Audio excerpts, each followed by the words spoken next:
I am continuing my reading. What I'm doing in this series is to read through the entire standard works of the Church of Jesus Christ of Latter-day Saints. This consists of the Bible, the Book of Mormon, the Doctrine and Covenants, and the Pearl of Great Price.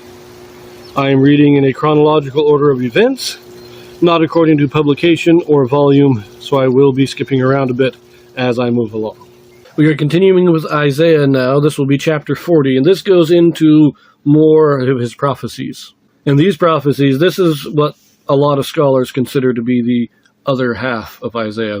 Isaiah 1 through 39 is said to be written by the original Isaiah. Now we're getting into the parts that scholars claim were written much later. But we, of course, know that they were all written by the same man.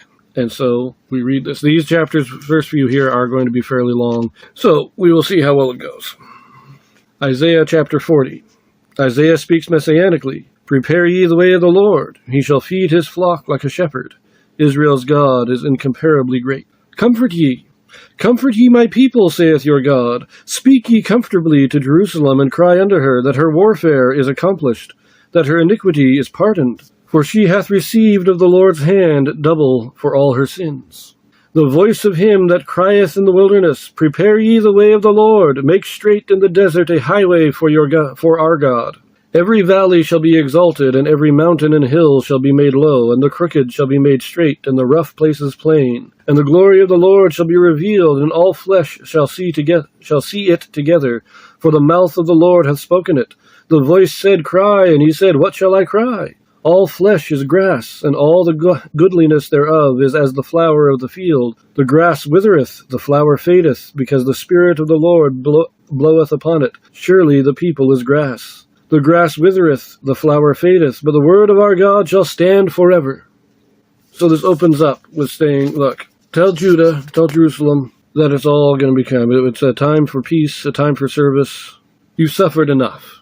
Now we get into the second coming. One crying in the wilderness, make straight, prepare the way of the Lord. This is talking both about John the Baptist, who prepared the way of the first coming of the Lord, but it's also talking about Joseph Smith, who prepared the way for his second coming. And most of this is talking about the second coming. The people are like grass and the flowers that fade and withereth, but the word of the Lord, the gospel, will stand. Let us continue. Verse 9. O Zion, that bringest good tidings, get thee up into the high mountain. O Jerusalem, that bringest good tidings, lift up thy voice with strength. Lift it up, be not afraid. Say unto the cities of Judah, Behold your God. Behold, the Lord God will come with strong hand, and his arm shall rule for him. Behold, his reward is with him, and his work before him. He shall feed his flock like a shepherd, and he shall gather his lambs with his arm, and carry them in his bosom, and shall gently lead those that are with young. So remember that Christ is going to have his dual capitals, Zion and Jerusalem. And in the second coming, when Christ, the good word, the good tidings are going to go out from both places, that God is now reigning, and he is leading his people. Verse 12. Who hath measured the waters in the hollow of his hand, and meted out heaven with the span, and comprehended the dust of the earth in a measure, and weighed the mountains in scales, and the hills in a balance? Who hath directed the Spirit of the Lord, or being his counselor, hath taught him? With whom took he counsel, and who instructed him, and taught him in the path of judgment, and taught him knowledge, and shewed to him the way of understanding? Behold, the nations are as a drop of a bucket, and are counted as the small dust of the balance.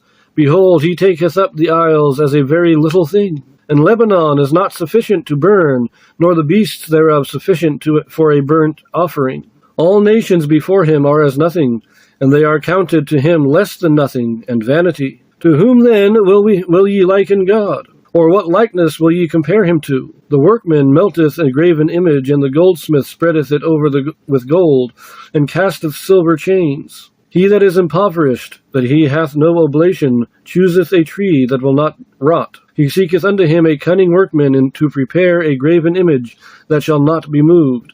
Have ye not known? Have ye not heard? Hath it not been told you from the beginning? Have ye not understood from the foundations of the earth? Is it he that sitteth upon the circle of the earth, and the inhabitants thereof are as grasshoppers, that stretcheth out the heavens as a curtain, and spreadeth them out as a tent to dwell in? That bringeth the princes to nothing, he maketh the judges of the earth as vanity. Yea, they shall not be planted. yea, they shall not be sown, yea, their stock shall not take root in the earth, and he shall also blow upon them, and they shall wither, and the whirlwind shall take them away as stubble. To whom then will ye liken me? Or shall I be equal, saith the Holy One? Lift up your eyes on high, and behold, who hath created these things that bringeth out their host by number? He calleth them all by names, by the greatness of their might, for that he is strong in power, not one faileth. Why sayest thou, O Jacob, and speakest, O Israel, my way is hid from the Lord, and my judgment is passed over from my God? Hast thou not known? Hast thou not heard that the everlasting God, the Lord, the Creator of the ends of the earth, fainteth not, neither is weary? There is no searching of his understanding. He giveth power to the faint, and to them that have no might he increaseth strength. Even the youths shall faint, and be weary, and the young men shall utterly fail. But they that wait upon the Lord shall renew their strength. They shall mount up with wings as eagles. They shall run and not be weary. They shall walk and not faint. I read a lot there without pausing, and it's just a great... It's all kind of the same basic message. Who shall we compare God to? There's nobody that we can compare God to, because God is greater than everything. He is the greatest. You can't compare him to anything. He created everything. He controls the earth. Like that. He comprehends the dust in a measure. He weighs the mountains in a scale. He knows everything about the earth because he created it. Nobody can teach him these things. This is him. He knows it. He made it. And what about those who create their own images? They make their false gods. And the princes and the judges and those that are opposed to God, that reject God, they're gone. At the second coming, they are going to be driven out. They're going to be destroyed. So they're not like God, because God's eternal. God can't be defeated. So who are we going to compare him to? Well, are we going to compare him to Israel, who has also sought to hide their wickedness from God?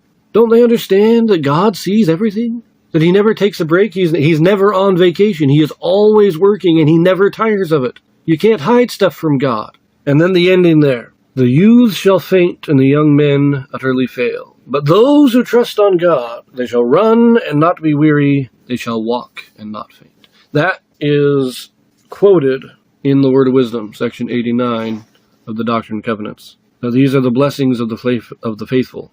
While those who oppose God wear out, they get tired, they will eventually come to an end. God never ends. His power is eternal, and those who trust in his power will be strengthened and raised up so that they can continue without fainting, without fatigue. It's a very fun chapter. I enjoy this. We will be continuing in Isaiah for quite a while, so we will see you there.